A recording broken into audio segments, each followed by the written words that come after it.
अस्सलाम वालेकुम एवरीवन, कैसे हैं? This is on moving average tunnels. Moving averages क्या होती हैं, फिर टूवर्ड्स इनको हम चैनल में कैसे फॉर्म कर सकते हैं, इनके चैनल कैसे फॉर्म कर सकते हैं और इनको अपने ट्रेड में राइड कैसे कर सकते हैं, हम डिस्कस करेंगे कि इनकी क्या सिग्निफिकेंस है। मूविंग एवरेज हमारा आज का ये जो लेसन है उसके मेन कंटेंट्स आपके सामने है कि what is moving average, difference between MAs and EMS, significance of MAs, EMS, or crossovers, moving average tunnels, general crossover, special crossover, scan golden, death cross, ये सारी चीजें ना इसे कैसे यूज कर सकते हैं। अगर आप किसी भी टाइम फ्रेम पे मूविंग एवरेज प्लॉट करते हैं तो आपको कैसे पता चलेगा कि उसकी एवरेज और उसका सम क्या आ रहा है, मैं आपको वो भी बता देता हूं। या अगर आप यहाँ पे मूविंग एवरेज सिंपल प्लॉट करते हैं अपने चार्ट पे, तो इसकी सेटिंग में आप जाएंगे पहले, यहाँ पे आप इसको 21 कर देते हैं। लेट्स से क्योंकि ज्यादातर लोग 21 इसको यूज करते हैं, उसके बाद हम स्टाइल में जाके इसको थोड़ा सा डार्क कर देते हैं। ये आ गया 21 की मूविंग एवरेज। यहाँ पे 21 डेज की क्लोजिंग्स, 21 डेज की मूविंग एवरेज को हमने प्लॉट किया। इनको सम करके जो एवरेज प्राइसेस आएंगी वो आपके सामने इस लाइन की सूरत में। ये आपको पता लगे, मैंने आपको 14 की मूविंग एवरेज का बता दिया कि इनकी प्राइसेस और इसकी लाइन आपके पास निकल के सामने कैसे आती है। और एक बात बहुत इंपॉर्टेंट बता दूं, ये जो मैंने आपको बताया कि हमने इसकी सेटिंग में जाके इसको 21 पे किया, हमारे पास मैंने आपको बताया ना कि हमारे 21 डेज की क्लोजिंग प्राइसेस को सम किया जाएगा। या बाय डिफॉल्ट हमारे सिस्टम में क्लोजिंग प्राइसेस ही होता है। अभी तक हम डिस्कस करेंगे कि हमने टनल्स में कैसे और कौन कौन सी प्राइसेस और कौन कौन सी सोर्स को यूज करना है। बाय डिफॉल्ट हमारे सिस्टम में क्लोजिंग प्राइसेस ही होते हैं, तो इसलिए मैंने आपको भी बता दिया। अब हमारा नेक्स्ट टॉपिक जो है मूविंग एवरेजेस का, तो मैंने बता दिया कि मूविंग एवरेजेस क्या चीज है। अब difference between moving averages and MAs and EMS, difference between MAs and EMS। MS का मतलब ये होता है कि MS रिफ्लेक्ट करता है SMS को, सिंपल मूविंग एवरेज को, और एक्सपोनेंशियल मूविंग एवरेज, और EMS रिफ्लेक्ट करते हैं एक्सपोनेंशियल मूविंग एवरेज को। और मैं आपको एक और बात इसमें बताता हूं, ये 14 की रो 21 की अगर आप MS प्लॉट किए, दैट वाज बेसिकली ये सिंपल मूविंग एवरेज है।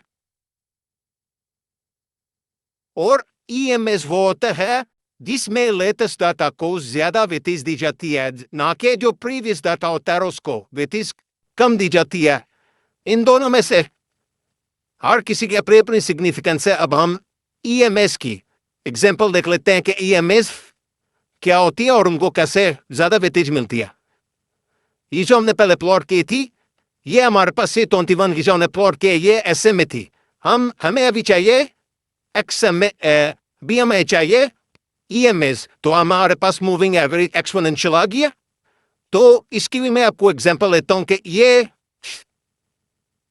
कैसे प्रिसाइजली हमारे साथ वर्क करती है। इसमें लेटेस्ट डाटा को ज्यादा वेटेज मिलती है। जैसे ना मैंने बताया, अभी एग्जांपल लेता हूं, जैसे कि मैंने पिछली वीडियो में भी एग्जांपल ली थी आपको। NFP पर ये बड़ी न्यूज आती है, उस पर आपको पंप एंड डंप होता है। तो पंप एंड डंप के बाद प्राइसेस 2 घंटे बाद, 3 दिन बाद अपने एक सिस्टम में, एक फ्लो में चल रही होती है। तो जो पंप एंड डंप हुआ होते हैं, वो जो फॉल्स सिग्नल्स, ये ब्रेकआउट्स हुए होते हैं, बिचोस आए होते हैं, उसको वो निकाल लेती है। जो नियरेस्ट प्राइस का डाटा होता है ना, उसको ज्यादा वेटेज मिलती है, और उसके साथ साथ प्रिसाइजली लाइन उस लेवल के साथ चलती है और उसको ज्यादा रिस्पेक्ट देती है। ये बात आपने याद रखनी है। EMAs में बिचाज और इस प्रिसाइजली कैंडल्स और उस चार्ट के साथ चलती है, और यहाँ पे अपने हर चार्ट की अपनी अपनी रिएक्टिव EMA होती है। वो आपने देखना होता है कि गोल्ड की, AUD की, BTC की कौन से चार्ट की रिएक्टिव EMA या SMA कौन सी है। जो हमारा थर्ड आपके पास टॉपिक है वो है significance of MAs and EMS। Significance of MAs and EMS, इनकी सिग्निफिकेंस क्या है, इनको यूज कैसे करते हैं और कब कब यूज करते हैं, तो वो भी आपके सामने ये देखिए। अब हमने EMA तो प्लॉट किया हुआ है, हम दोबारा अब SMA भी प्लॉट कर लेते हैं।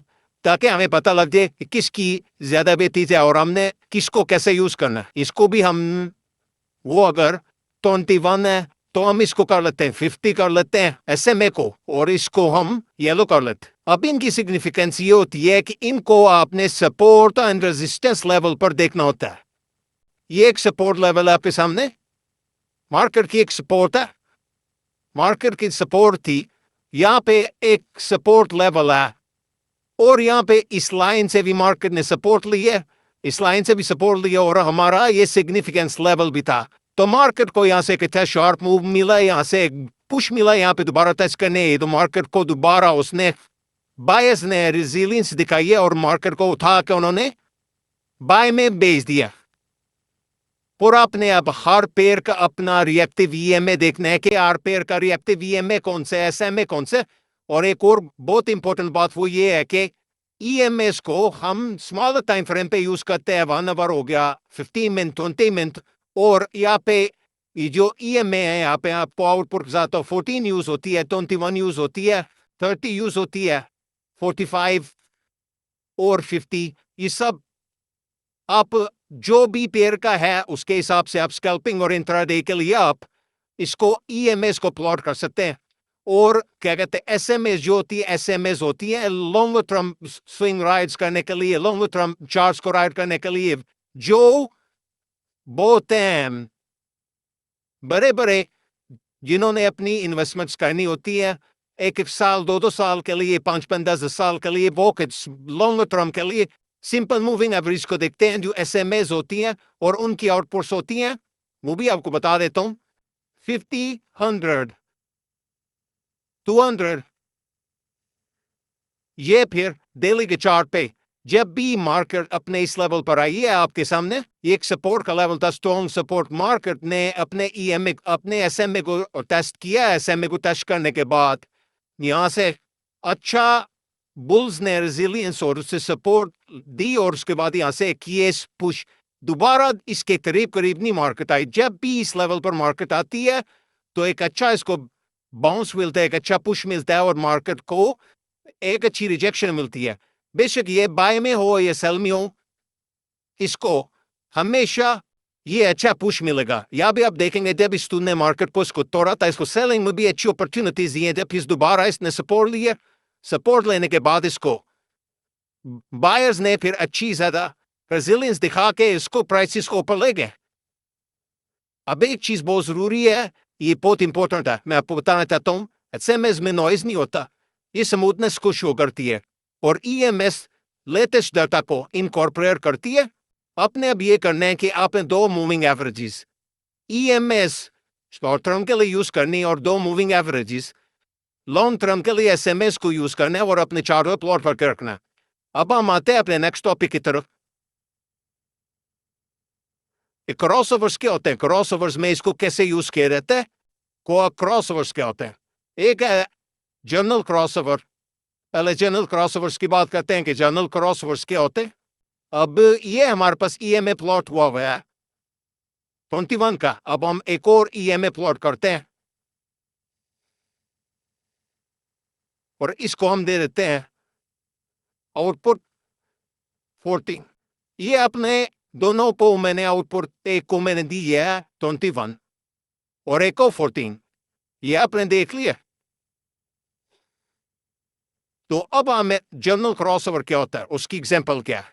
जनरल क्रॉसओवर में ये होता है कि ये येलो जो है ये 14 का मूविंग एवरेज है और जो ग्रीन है ये 21 का मूविंग एवरेज है। तो येलो लाइन ने किसको क्रॉस किया? 21 की मूविंग एवरेज को क्रॉस किया ऊपर की साइड, नीचे से ऊपर की साइड। तो इसका मतलब है कि जो शॉर्ट टर्म बुल्स हैं, जो बुल्स हैं 14 डेज के चार्ट को, मतलब के 15 दिन के चार्ट को देख के जो अपने पोजीशंस प्लान करते हैं, उन्होंने 21 माह के बुल्स को, मतलब 1 माह के चार्ट को देख के जो ट्रेडर्स प्लान करते हैं वो उनसे अग्रेसिव है, वो अग्रेशन में है और वो शॉर्ट टर्म जो बुल्स है वो रेजिलियंस दिखा रहे हैं और वो एक मार्केट को पुश के साथ साथ वो खुद भी अपने उनकी जो ये EM is इस 10th में, तो ये होता है जनरल क्रॉसओवर। जब भी हम इसे बैक को भी जाकर देख लेते हैं, एग्जाम्पल मैंने आपको दिखाई है कि मतलब यहाँ पे ये जनरल क्रॉसओवर क्या होगा कि मतलब स्मॉल टाइम फ्रेम की जैसा कि 20 है, 10 है, 10 से आपने 14 की लगाई हुई और 10 की लगाई हुई और 10 की मूविंग एवरेज क्रॉस करती है ऊपर की साइड पे 14 को, तो ये जनरल क्रॉसओवर होगा। और मतलब ये होगा कि जो 10 डेज के बुल्स हैं वो अग्रेशन में है और वो रेजिलियंस दिखा रहे हैं, वो 10 डेज की मूविंग एवरेज के 14 डेज का मूविंग एवरेज को क्रॉस कर रहे हैं। तो इसमें हमारे पास ये है कि जब भी अभी हमारे पास दूसरा ये साइन आ गया, ये फर्स्ट ऑफ ऑल तो ये नीचे थी लाइन, आपको शो होगा ये लाइन पहले नीचे थी, इसने फिर इसको ब्रेक किया नीचे से ऊपर की साइड पे 14 डेज की मूविंग एवरेज ने उसे ब्रेक किया 21 की मूविंग एवरेज को रेजिलियंस के साथ, अग्रेशन के साथ। तो ये बहुत स्ट्रॉन्ग है 14 डेज के मूविंग एवरेज के जो बायर्स हैं, ये जनरल क्रॉसओवर्स होते हैं। जनरल क्रॉसओवर की एग्जांपल मैंने आपको दे दी है, ये अपने मद्देनजर रखनी है और नोट डाउन कर लेना जनरल क्रॉसओवर्स क्या होते हैं।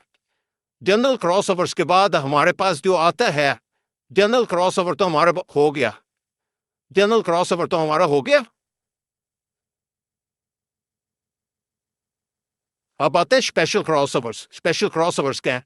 इसमें दो आते हैं, एक गोल्डन क्रॉसओवर और एक डेथ क्रॉसओवर। अब ये क्या चीज है, इसकी भी एग्जांपल मैं आपको देता हूं और आपको बहुत इजीली समझ आएगा कि ये चीजें क्या है।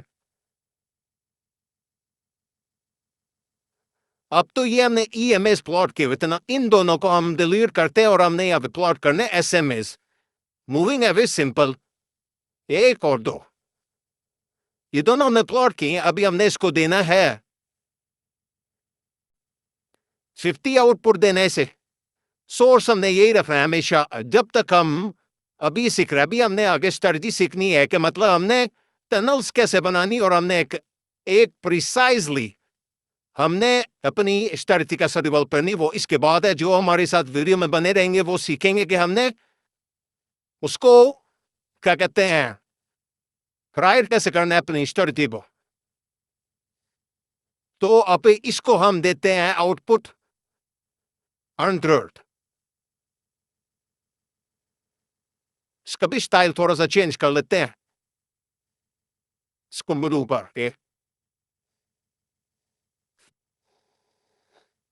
अब आपने देखना है, जब भी यहां पर मैं आपको दिखाता हूं,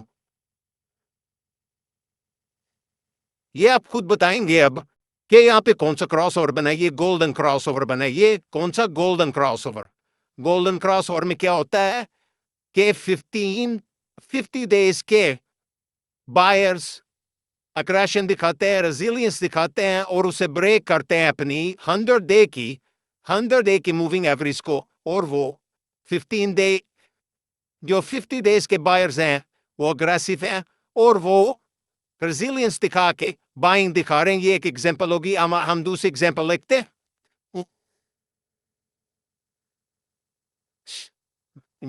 ये आपके पास सामने स्मूथ नजर आ रहा है आपको। पहले ये लाइन, येलो लाइन कहां पर थी? पहले येलो लाइन थी नीचे नीचे। उसके बाद जब उन्होंने उसको ब्रेक किया, उसके बाद बायर्स जो 50 डेज के बायर्स से वो स्ट्रांग हुए, उसके बाद से वो दोबारा उस लाइन से नीचे नहीं आए, ब्लू लाइन से। 100 डेज के जो बायर्स थे उनको उन्होंने कट किया, गोल्डन क्रॉसओवर बना और उन्होंने नीचे से ऊपर उसको ब्रेक किया।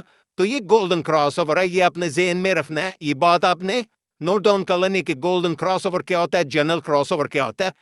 ये दो एग्जांपल्स तो मैंने आपको दे दी हैं। अब हम एक और एग्जांपल देख लेते हैं। ये देखें, ये सेम टू सेम 4 ही आपको एग्जांपल शो किया, क्योंकि पहले ट्रेंड बेरिश था और उसके बाद जब ये बुरिश हुआ, ये यहां से इन्होंने इसको ब्रेक किया, इस लेवल से ब्रेक किया।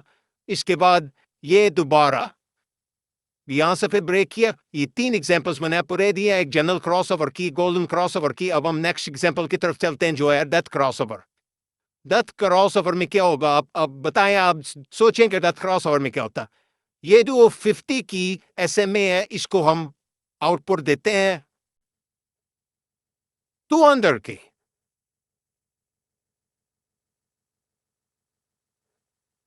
ये देख रहे, 200 की मैंने से आउटपुट दिया इसे सोर्स में, तो जब ये ब्लू लाइन नीचे को क्रॉस करेगी ये डेथ क्रॉस और बनेगा के। एग्जाम्पल के साथ आपको बताता हूं।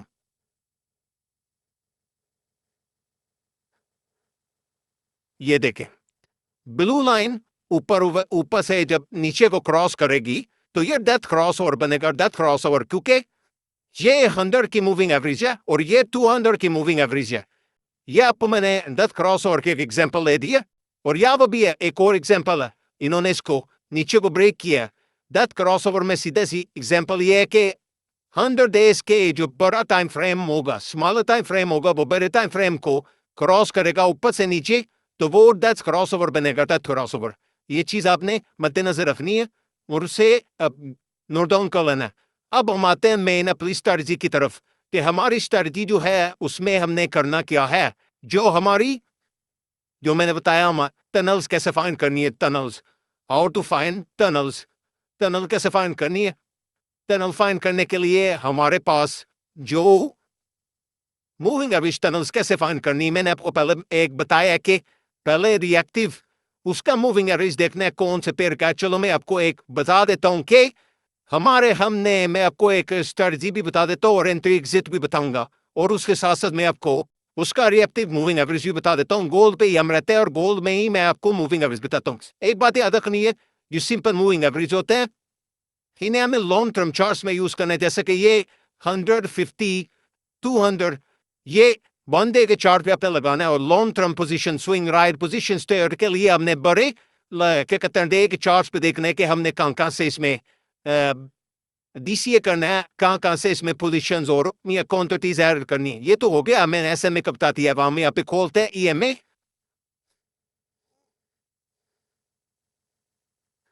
मैं आपको ये एक स्ट्रेटजी दे रहा हूं, ये आपने इस पे काम करना और मुझे बताना है कि ये कैसे काम करती है और इसका कितना ज्यादा फायदा है, और आप दुआएं देंगे। ये आपने सोर्स जहां में पहले क्लोज था आपने यहाँ पे रखना है हाई।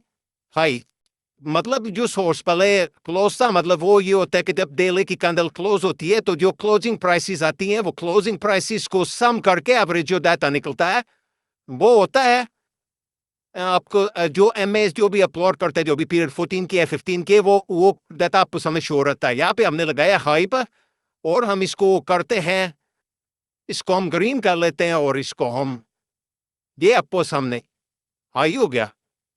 ये अब हम ये हमारी इंट्राडे की स्ट्रेटजी है कि मतलब हम इंट्राडे में इस पर कैसे वर्क कर सकते हैं। यहाँ पे भी हमने 50 लिखना है और हमने इसको लो पे लगा लेना है। पहले सोर्स क्लोज पे था, अब हमने इसको लो पे कर लिया।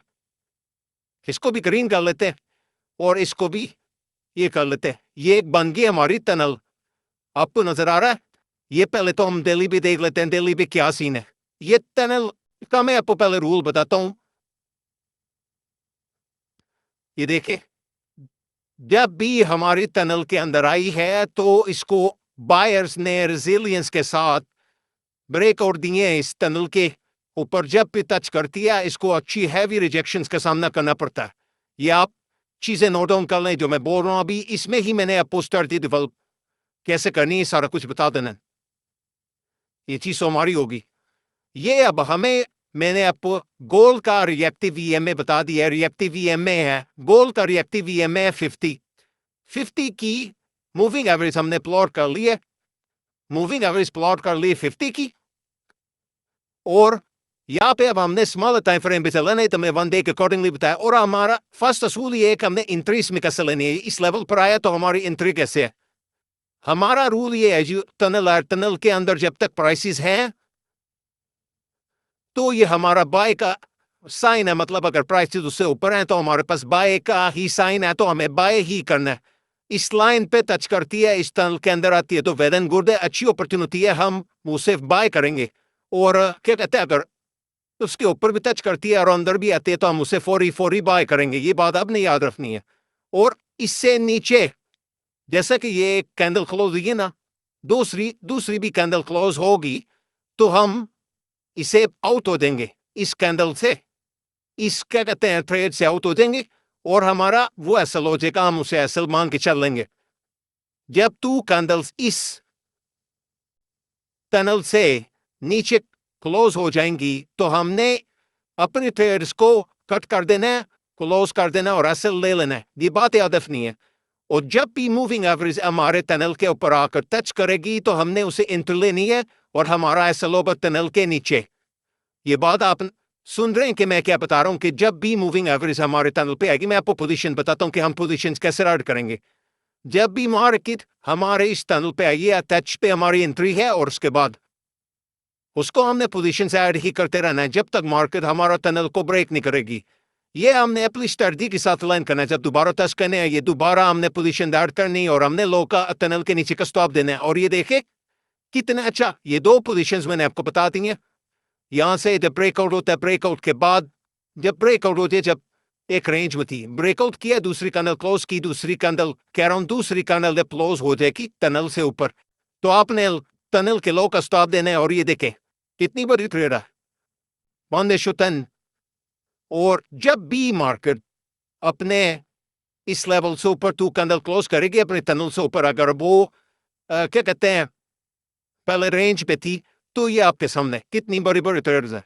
ये जब आई है उसने टच किया, टच करने के बाद उसने हमें एंट्री दी। ये मैं आपको डेली का चार्ट दिखा रहा हूं, सिर्फ निकाला नहीं है मार्केट ने, एक दफा भी मैंने निकाला। ये सारी चीजें आपने देख लेनी है कि मैंने ये जो चीजें लगाई हैं। अब हम चलते हैं स्मॉल टाइम फ्रेम में। मैं आपको डेली के अकॉर्डिंगली बता दूं कि हमें इसने किक कब से राइड करवाया और हमें उसने कब निकाला। ये जो प्राइसेस आपके सामने आ रही हैं, फर्स्ट टाइम यहां से हम इन हुए, उसके बाद हम देखते हैं कि मार्केट हमें कहां से निकाला है, कहां से निकाला। ये आपने लेवल याद रखना है। अभी मैं आपको लाइन दिखा देता हूं कि हम 2000 के लेवल से इसमें टनल से एंटर हुए। 2000 के बाद टेक्निकली अगर आपको पता हो तो आप इस लेवल से निकल जाते हैं। अगर आप उस लेवल से नहीं भी निकले, आप सिर्फ इसको इसकी बेस पे ही ट्रेड करते हैं, तो आप किस लेवल से निकले हैं ये आप देख लेते हैं। जब 2 कैंडल्स क्लोज हुई है, 2 कैंडल कहां क्लोज हुई है, यहां पे तो 2500 के लेवल पे कहां से बैठाया है, 2000 से बैठाया है और 2500 के लेवल पे उसने अपोर्ट किया। कितने पिप्स बनते ये आपने याद रख लेना। और जब दोबारा एंटर किया, एंटर दोबारा कहां से हुई हमारी इससे ऊपर जब 2 कैंडल क्लोज हुई है, उसने टेस्टिंग का मौका दिया। उसके बाद जब उसने आपको राइड करवाया, ये 2600 से उसने इन करवाया, उसने आज तक आपको नहीं निकाला। ये बात याद रखें, कहां पे करी, 4000 के लेवल पे करी है, 4200 के लेवल पे हम प्राइसेस करी है, उसने आपको आज तक नहीं निकाला। ये डेली के अकॉर्डिंगली हम कहते हैं EMA 50 को प्लॉट किया हुआ है। तो ये सारी चीजें हम डिलीट करते हैं और हम इंटरडे में चलते हैं कि इंटरडे में हम कैसे, ये तो आप लॉन्ग टर्म मतलब 1 वीक, 1 मंथ, 1 ईयर की कर सकते हैं। 15 मिनट पे चले जाते हैं, 15 मिनट पे। लेकिन टेक्निकली अगर आप देखें इसे 1 आवर के अकॉर्डिंगली आप यूज करेंगे, 1 आवर के अकॉर्डिंगली आपको रोस्टर मिलेंगे। आज क्या कहते हैं, मंडे है, मंडे को तो अभी तक प्राइसेस इस लेवल पर नहीं आई, लेकिन फ्राइडे को जब प्राइसेस इस लेवल पर आई है तो क्या हुआ आप देख रहे हैं। इस प्राइसेस पे इस लेवल पर प्राइसेस आए तो उसने बायर्स ने उसको उठा के इस लेवल से रेजिलियंस दिखाई है और उठा के हैंका है आपसे। जब पीस लेवल के ऊपर आती है, इस टनल के ऊपर आती हैं, बायर्स स्ट्रेंथ दिखाते हैं और बायर्स इसको कह जाते हैं। और अगर देखें अब इस रेंज में थी ना मार्केट, ये एक रेंज चल रही है इस रेंज में, ये मतलब ये रेंज है, इस रेंज में आपको ट्रेड नहीं करनी। ये बात याद नहीं, मैंने पिछली वीडियो में बताया था कि रेंज में ट्रेड नहीं होती। जब रेंज में चली जाएगी तो आपने ट्रेड नहीं करनी, ये ट्रेंड फॉलोइंग में अपने यूज करना है। जब इसका ब्रेकआउट हुआ, 2 कैंडल क्लोज हुई ऊपर को, उसके बाद आपने यहां से एंट्री ली है और टनल के नीचे का स्टॉप दिया। तो टनल के नीचे का स्टॉप देने के बाद आप देख लो खुद की तरफ मार्केट खड़ी आज, दोबारा मौका नहीं दिया, निकाला नहीं उसने हमें। तो ये चीज है, आप इसको टेक्निकली अगर आइडियली आप देखा जाए, मेरा मशवरा जो हम अपने स्टूडेंट्स को बताते हैं, आप देखें तो इसको 1 आवर के अकॉर्डिंगली यूज करें। 1 आवर के अकॉर्डिंगली 1-2 दिन बाद या रोज आपको एक ना एक एंट्री में देखें, लेकिन आप स्कैल्पर और एंटर मतलब स्कैल्पिंग करते हैं 15 मिनट और 5 मिनट के चार्ट पे, तो आपको मैं यहाँ पे बताऊं, जब आपको पता है ट्रेंड स्ट्रॉन्ग बुलिश है, मोमेंटम बुलिश है, स्ट्रॉन्ग बुलिश मोमेंटम है, उसमें आप ट्रेड कैसे करेंगे ये देखें। हम 5 मिनट के चार्ट पर रहे हैं, 5 मिनट पे चार्ट पे हमें एंट्री आज मंडे है, तो मंडे को मैं आपको बताता हूँ कि 1-2 से ब्रेक किया, 2 कैंडल्स ऊपर क्लोज हुई है, टू कैंडल ऊपर क्लोज हो गई, आपने यहाँ से भी एंट्री ले ली, यहाँ से एंट्री ली है, और आपका स्टॉक क्या था, ये कैंडल के 5 to 10 पिप नीचे, और यहाँ पे आपको क्या रेशो दिया, 2.72 पे अभी ट्रेड चल दिया, और मार्केट जब जब इस लेवल पर आ रही है तो आपको हमेशा एक बाय की अपॉर्चुनिटी मिल रही है। ये यहाँ पे आई है, मार्केट ने आपको अपॉर्चुनिटी दी है इस लेवल पर, ये इस लेवल पर जब जब इसे ऊपर क्रॉस करती है उस टाइम आपको अपॉर्चुनिटी मिलती है, जब इसे नीचे ब्रेक करती है आपने वेट करने की भाई अभी ट्रेड नहीं है, जब हमारा ट्रेंड स्टॉर्म हो जाएगा बुलिश फिर हम ट्रेड करेंगे इसे। ये मैंने आपको 15 मिनट के अकॉर्डिंगली भी बता दिया कि प्राइसेस जब भी इस लेवल पर आएंगी, हमारे टनल पर आएंगे, टनल से नीचे का लो का स्टॉप होगा और हाई पे इसका, ये आप इंट्राडे में अपनी स्कैल्पिंग में भी यूज कर सकते हैं, अपनी स्ट्रेटजी के साथ अलाइन करके भी यूज कर सकते हैं। आप एसएमसी यूज करते हैं, वीएसए यूज करते हैं, कोई भी मेथड यूज करते हैं, आईसीटी हो, कोई भी वाइप ऑफ हो, कोई भी चीज हो, तो आपको बहुत अच्छी स्ट्रेटजी बता दी। और सपोर्ट एंड रेजिस्टेंस लेवल पर ये देख रहे, सपोर्ट विकम रेजिस्टेंस लेवल था, मार्केट ने उसे ब्रेक किया, टेस्ट किया, किसको टेस्ट किया, इसको टेस्ट किया, बताएं, आप खुद बताएं, इसको टेस्ट किया, टनल को टेस्ट किया, यहाँ पे किसको टेस्ट किया, टनल को टेस्ट किया, टनल को टेस्ट ब्रेक नहीं करती, इसका हमारी एग्जिट कब होगी, जब 2 कैंडल्स नीचे ब्रेक करेंगी, जब 2 कैंडल नीचे ब्रेक करेगी तो हमारी एग्जिट होगी। तो यहाँ पे हमारी एग्जिट है, यहाँ पे हमारे हम नहीं ट्रेड करेंगे। और वैसा भी देखा जाए तो यहाँ पे एक रेंज थी मार्केट में, एक रेंज बाउंड और सेलिंग थी, करेक्शन थी मार्केट में, तो इसलिए हमने यहाँ पे इसको टर्न नहीं करना है। बुलिश टर्न में और बेरिश टर्न में हमने इसको यूज करना है, जब टर्न फाइंड होगा, क्लियर होगा और रेंज में जब होगी, तो ये रेंज में आपको बिग शॉट भी दिखाएगी और आपको फॉल्स ब्रेकआउट भी दिखाएगी, फॉल्स सिग्नल भी दिखाएगी। लेकिन गोल्ड का रिएक्टिव ईएमए 50 है, इसको आप स्मॉलर टाइम फ्रेम पे ईएमए को 50-50 प्लॉट करके हाई से लो पे इसको लगा के आप इसे अच्छी गेंस बना सकते हैं। मैंने आज का ही चार्ट दिखाया है, जब जब मार्केट इस प्राइसेस को टच कर रही है तो आपको एक अच्छा पुश मिल रहा है। वो सारा ख्याल रखिएगा। हमारी ये जो टॉपिक था कंप्लीट हो गया, हमारा ये जो कोर्स था, मतलब what is moving averages different between SMAs and EMA significance on moving average, EMA and FMAs crossovers क्या होते हैं, that crossover, golden crossover, general crossovers, moving average tunnel, ये आपको मैंने गिफ्ट दिया है, ये गिफ्ट आपने इसको राइड करना है, जब भी आप उससे प्रॉफिट हो आप हमें दुआएं देंगे, इंशाल्लाह याद रखेंगे कि ये चीज जो मैंने आपको बता दी है मूविंग एवरेज टनल्स, ये बहुत पावरफुल मेथड है। और ये अगर आप इस पे ही रहें और कोई भी चीज आपको यूज नहीं करनी आती तो आप हमेशा प्रॉफिटेबल रहेंगे और अच्छे प्रॉफिट्स बनाएंगे और अच्छे प्रॉफिट्स स्क्वीज करेंगे। फी अमान अल्लाह, मिलते हैं नेक्स्ट वीडियो में अच्छी अपॉर्चुनिटीज के साथ और नई सीरीज में।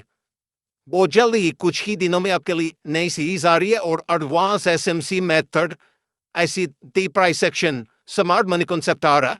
बहुत सारा दुआओं में याद रखिएगा। फी अमान अल्लाह, अल्लाह हाफिज।